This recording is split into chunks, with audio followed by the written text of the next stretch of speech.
देखिए बच्चों, तुम्हारे सामने कुछ फल के, फूल के और तरकारियों के फोटो के साथ नाम लिखे हुए कार्ड रखे हुए हैं। उनमें से तुम्हें ढूंढकर अलग अलग करना है।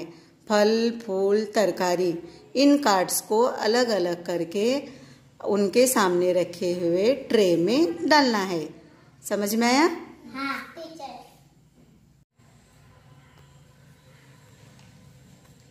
सेब, तरकारी, फल,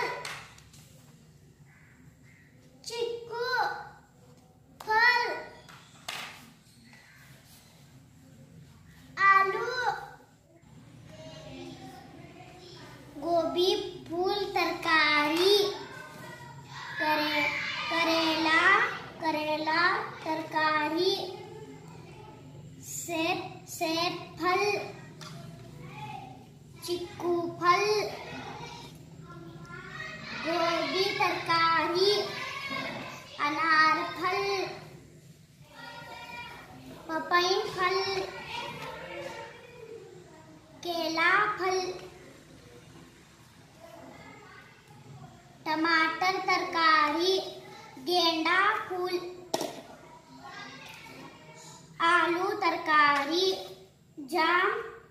जाम फल, भिंडी तरकारी, कमल फूल, प्याज तरकारी, सूरजमुखी फूल, गुलाब फूल।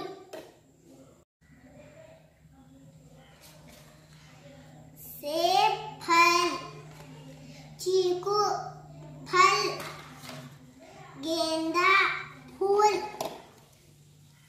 आलू तरकारी, पपई फल, सूरजमुखी फल, फूल, केला फल, प्याज तरकारी, करेला तरकारी, गोभी तरकारी।